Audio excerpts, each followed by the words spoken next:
The film begins on Halloween Day, where Deborah lives with her husband Ronnie and their children, Ellie, Mike, and Bo. At the start of the day, conflicts arise between Deborah and Ronnie, who is the stepfather of the children, not their biological father. It becomes apparent that Ronnie has a constant preference for alcohol and treats Deborah and her daughter Ellie poorly. The argument continues until Ronnie hears Ellie calling for Mike, and he intervenes by mocking Mike and saying that he acts like a girl. Meanwhile, Mike is in the bathroom holding a small knife stained with blood, appearing as a clown. After finishing up, he sits with Ronnie, who continues to mock his hair and face.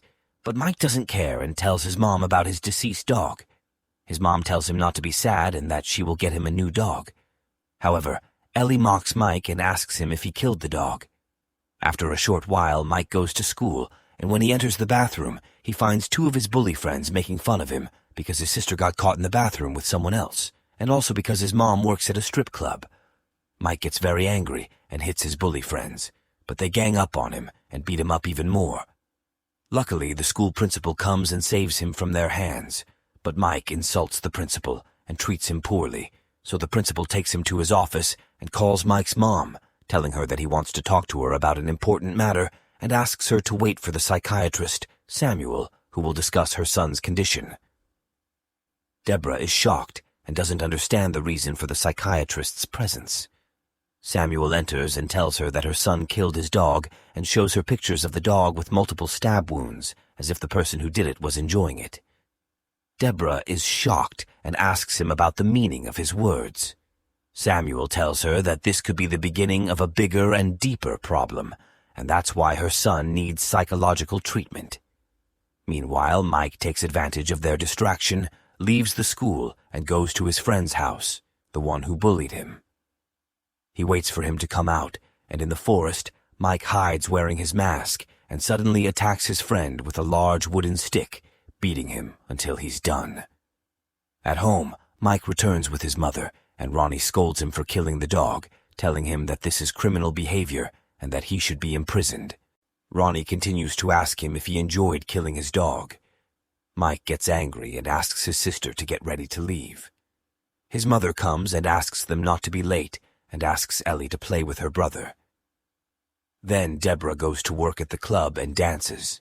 At this time, Eileen goes down to meet her boyfriend, and they go up to her room. Mike gets very upset and asks her to walk with him, but Eileen tells him that he is not a child and can walk by himself.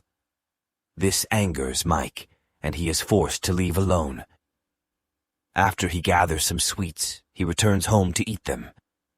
He sits in the kitchen and eats until suddenly he gets up, puts on his mask, takes a knife and duct tape, and goes to Ronnie, who is drunk and asleep. He ties his legs, arms, and neck to the chair so he can't move. Ronnie wakes up and doesn't understand what is happening until suddenly Mike stabs him and watches as he bleeds and dies. Meanwhile, in Eileen's room, her friend comes down to get something from the fridge. Mike sneaks up behind him with an iron rod and hits him on the head until he kills him. Then Mike goes to his sister's room, who is sitting there listening to music, and sees him. She thinks it's Eileen's friend, but she is shocked when she realizes it's Mike. She asks him what he's doing in her room, and Mike stabs her without hesitation and leaves her crawling in front of him while she bleeds. He follows her and continues to stab her until he kills her. After that, he goes into his little sister's room, who is a baby, and as soon as he sees her, he takes off his mask, throws away the knife, and hugs and kisses her. After a while, Deborah finishes her work and has someone drive her there. She's surprised to see Mike outside the house with Lori, covered in blood. Deborah quickly enters the house and sees the massacre that happened to her entire family. After a period of investigation, Mike is arrested on charges of committing a first-degree crime and is placed in a mental hospital before being sentenced. His psychiatric condition is taken care of by Dr. Samuel, who starts his psychological sessions with him to understand his condition better. Deborah visits her son, and in her eyes, there are looks that indicate she can't believe her son is the one who killed her daughter, her boyfriend, and her husband. During the psychological session, Samuel is unable to reach any conclusion because Mike appears to be a beautiful and innocent child who couldn't possibly do anything evil. He denies every time in front of the doctor that he did anything or hurt anyone, and Samuel continues to press him to remember what happened on Halloween. But Mike is determined that he didn't do anything, so Samuel starts writing a report about Mike's condition, stating that behind those innocent eyes lies a mentally ill monster. With time, Mike becomes obsessed with making masks that he wears, and Samuel interprets the masks as a way for Mike to hide his savage personality. The mask he wears represents power and control. Months pass, and Samuel is still unable to get a confession from Mike or even treat him. One day, Samuel decides to have lunch with Michael and his mother to reassure him and become closer to him. Deborah decided to go for a walk with Samuel so they could talk and get closer. As they were walking, a nurse sat with Mike until the doctor arrived. The nurse saw a picture of Mike with his little sister and said it was impossible for the Queen to have any relationship with her. This angered Mike, who grabbed a fork and killed the nurse with it.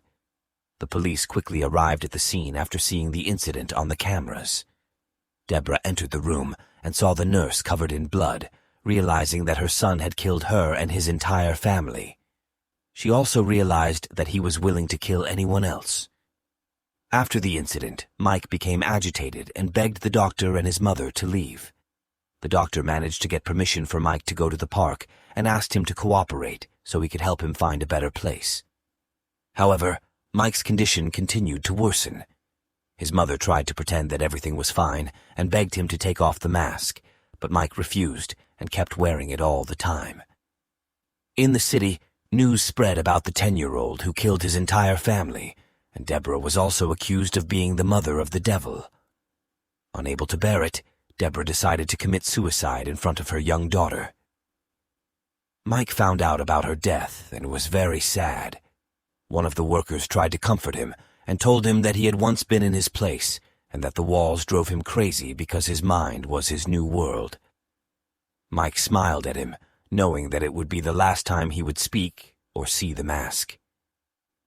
15 years passed, and Mike continued to remain silent and wear the mask. The worker who had been responsible for him for 15 years entered with a new worker to take him to his session with the psychiatrist.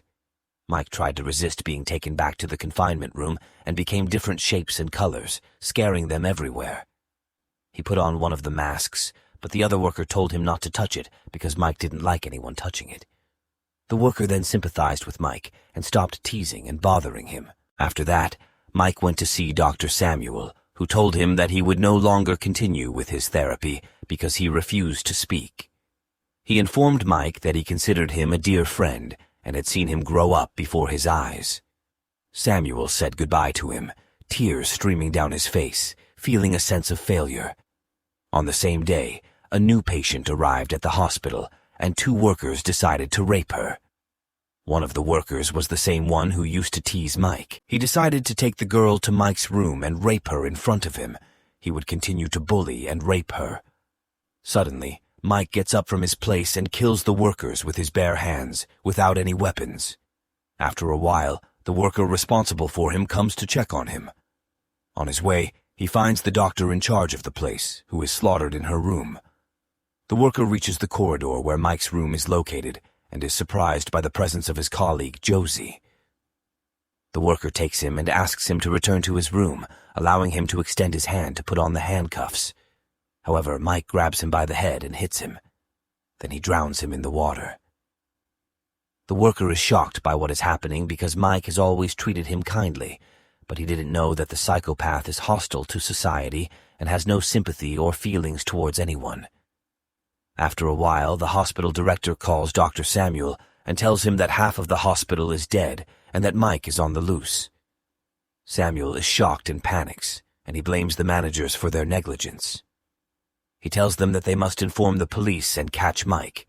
The director tells him that he doesn't know where he went, and Samuel tells him that he is probably back in his hometown, which is 100 miles away from the prison.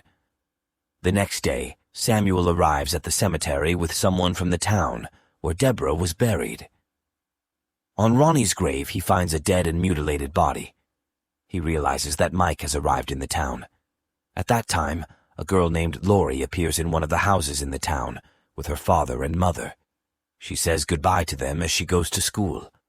On the way, she meets the child she works with as a babysitter, who tells her about the boogeyman who kills children who don't believe in him. Laurie becomes curious and enters an abandoned house. The child tells her that it is the house of the boogeyman, and he is very scared, but Laurie tells him not to be afraid and leaves a message in the mailbox. She walks away and Mike appears, watching her. He takes the message and follows her. At school, Laurie meets her friends Anna and Jane, who talk about what they will do on Halloween night. Laurie says she will spend it with her loved ones in the abandoned house.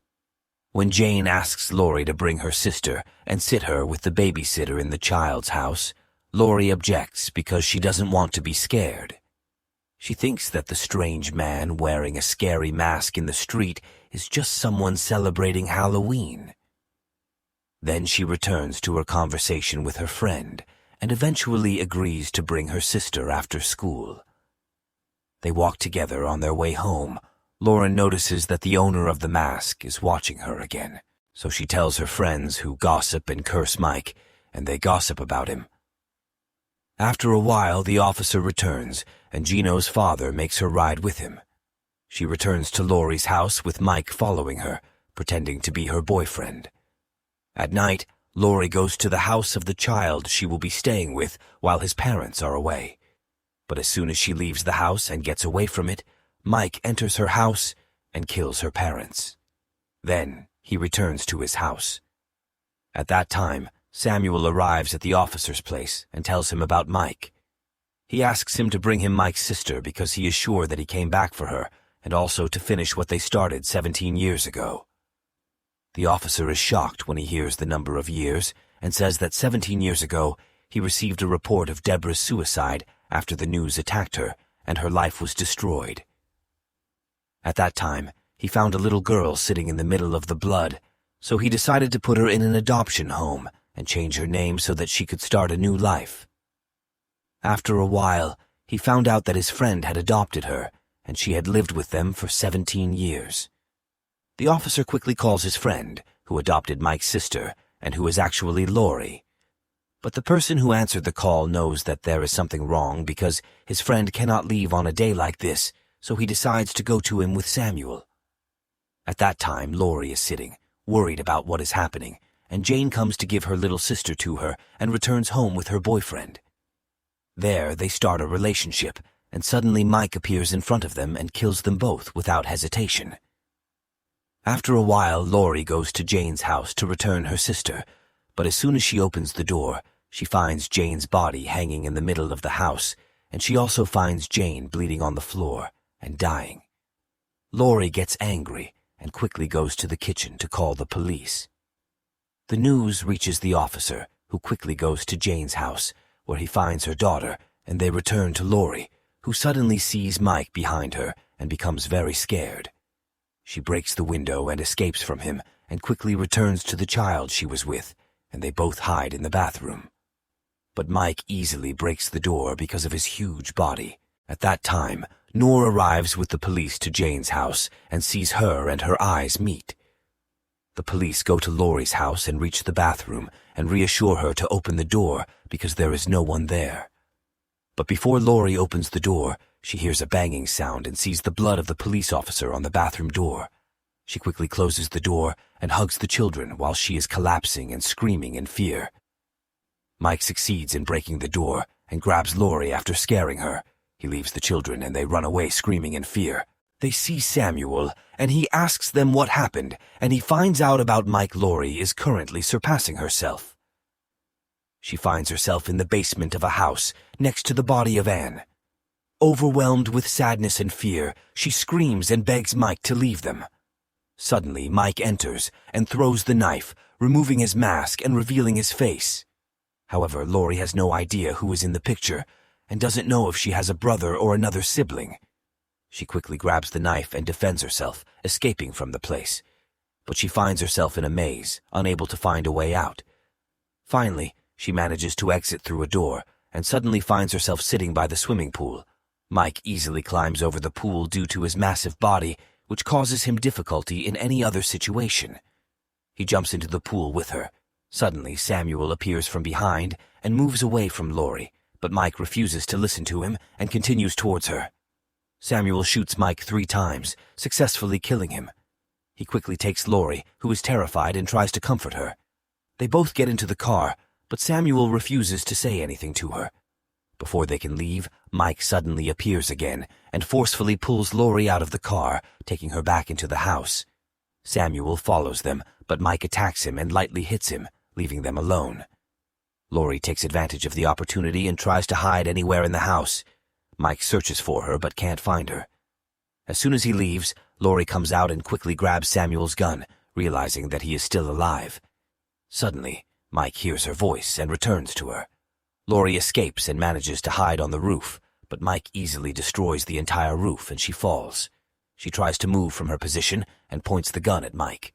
Before she can kill him, Mike tackles her and they both fall from the house. However, Mike takes the full impact on the ground, protecting Lori.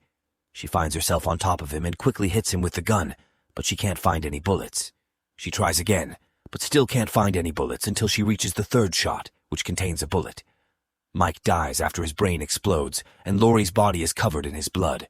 She collapses from the horror she has experienced because of her unknown brother.